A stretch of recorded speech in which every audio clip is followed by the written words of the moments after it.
Good evening. This is a late night post.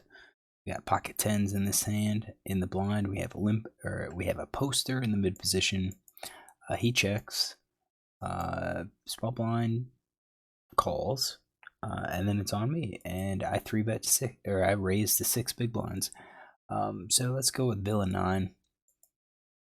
He's got 100% of his hands, minus hands that I think he would raise. And based on his stats, 34-5, I do think he's probably going to be raising here with about 5% of hands or so.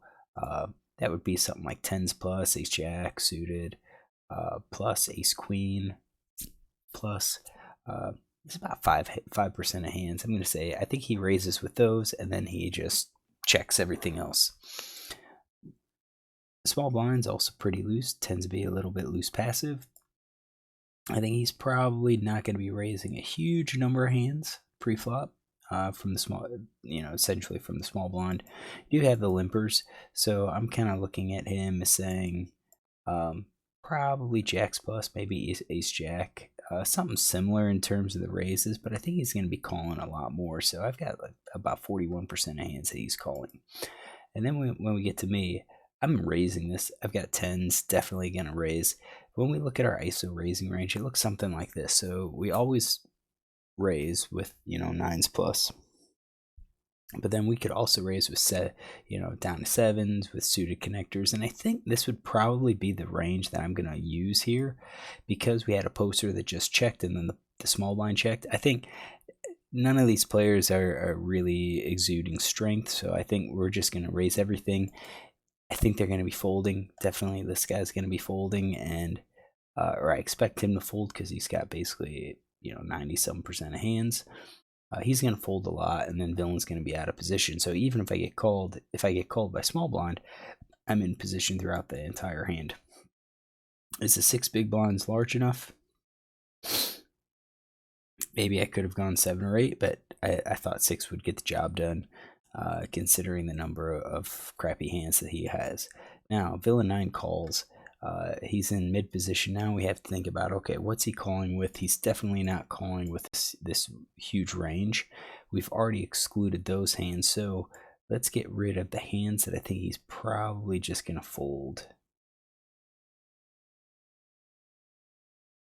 Let's see what we get. So let's go probably those. Let's get rid of these. And I raised it somewhat big, so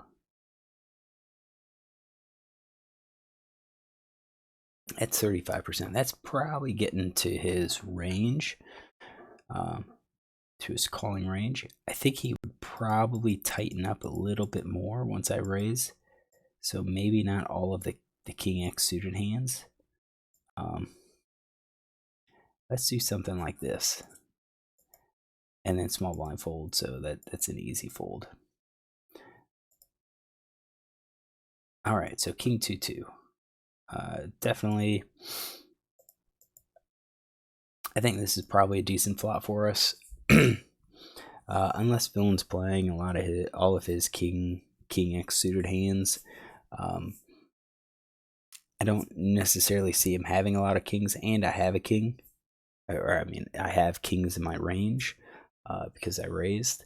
So I kind of think with my large raise, I'm going to have to bet here, or I should bet. I think, with the betting, what am I going to be betting? I think I'm probably betting most everything here. And I'm betting probably everything because I expect all of these mid hands to fold. All of these hands fold. Maybe he comes along with an ace. Maybe he floats with an ace. But we're looking at all of these hands folding. Maybe the pocket pairs fold too. Heck, maybe some of these aces fold. So I think for me, I'm just going with 100%. It's going to be somewhat hard to play because I do have, about 50% of the hands I didn't connect with. I'd have, when we look at some of those no-mate hands, I do have some backdoor draws that are happening too. But yeah, ace high, is 32%. No made hands 20%. So I think I should probably be betting here. I didn't, and I think I probably didn't because I think I'm ahead. And I'm really just only worried about jacks, queens, kings. So if we're looking at what hands, how do we maximize our bets? So definitely full house is going to be a check. So I should say, yeah, I'm probably, you shouldn't be betting 100%. I think we're losing out on some value here. I don't think we bet full houses. We've got all the cards that are out there. I do think we bet overpair because we're hoping the king comes along and the king's going to pay us off. So I think we bet the overpair. So I'm going to change this up. Let's change the colors. So I think I bet the overpair. I think our top pair is going to probably be a call too, because we've got our king. And if we're, I think these other ones, I think the other pairs are probably going to be a decent check as well. I think our ace high and the no made hands are going to be a bet. So I think we're going to have kind of a split, something like that. And I do think we should be aggressive with our no made hands. So if they pick up, if this player picks up that this is how we're playing, we're going to have to start adding in some junk, some draws into our check hand, probably in some of our betting hands.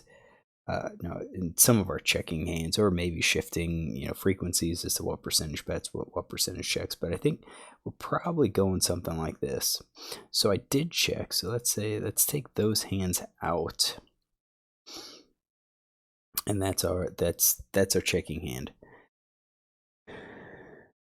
Villain checks behind. So when villain checks behind, I'm excluding. I mean, three of a kind could definitely be in there. I'll leave that in there, but I don't think top pair's in there. Maybe he has one of these pocket pairs, but then he's going to have all of those as well. So like three of a kind's going to be like a real low probability. It's not going to, it's already low at, under 3%. But there's a chance he's going to slow play it. So turns of five of diamonds. Now it's on us. We've already checked.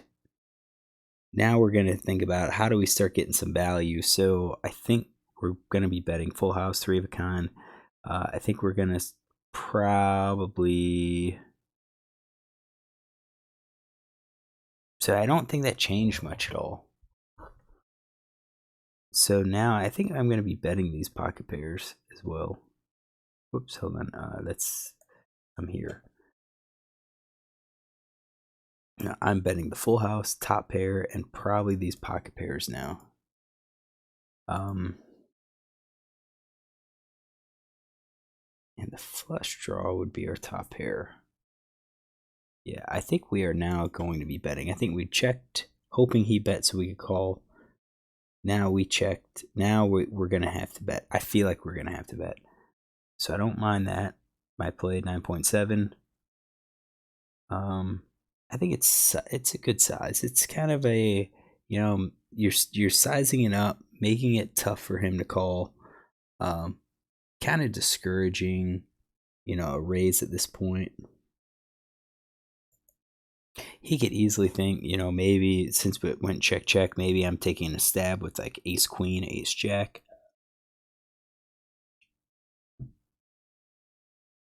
Yeah, and he could call then. So when I bet, he could easily have a full house. But I think now three of kind of full houses are raising. So I think he's calling with those, possibly a flush draw, maybe a gut shot. Maybe a gut shot. This is 10 NL, so yeah, maybe they call. So you can see, like, my range is just hitting him hard.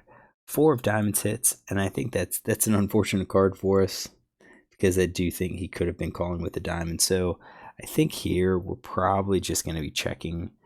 I think even with the full house, I think we're going to check.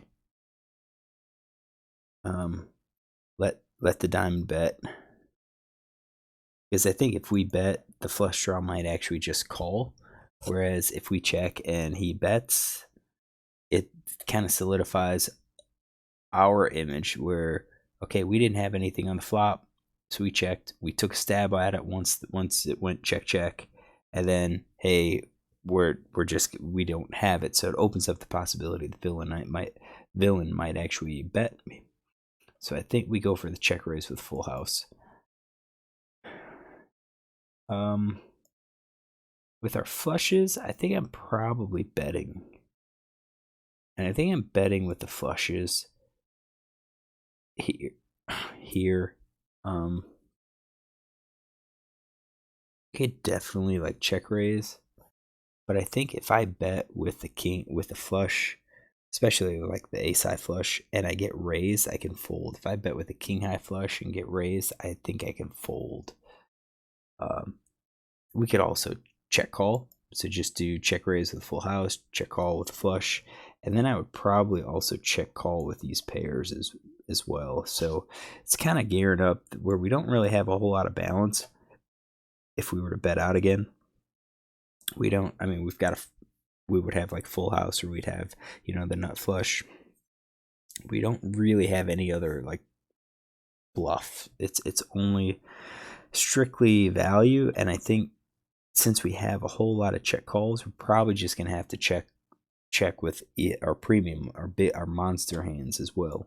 So let's see. I checked. Okay, I like the check, and then villain 9 checks behind. That's not good.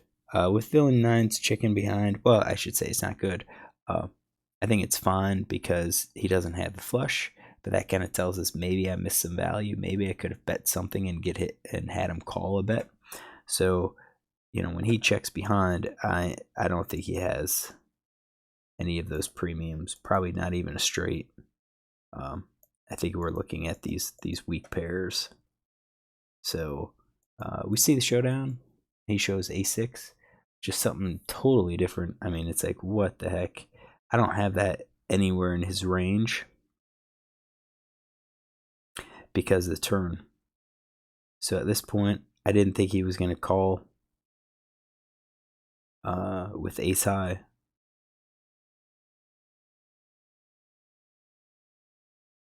I mean, if he's calling those, he's calling with all his other aces.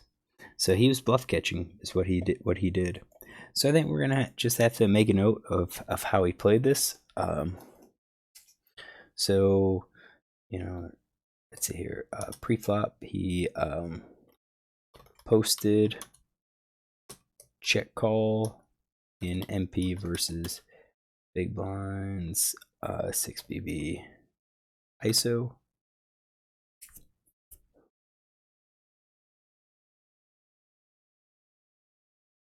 Let's see here.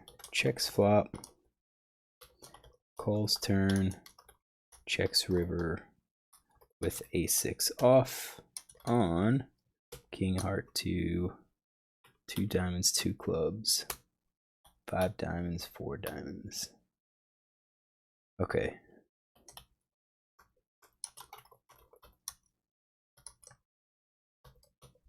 Yeah, bluff catching with ace-x offsuit. All right, so took the note. I think I played this hand okay. Kind of makes sense. I think there are lots of different ways to play it against a player like this who tends to be more passive. Probably should have gone ahead and go for that last bet on the river instead of checking, although I think versus an unknown, check calling with our entire range is fine. But I guess versus this passive player, we probably could get, I mean, if he called on the turn, he might call again on the river, just to bluff catch again.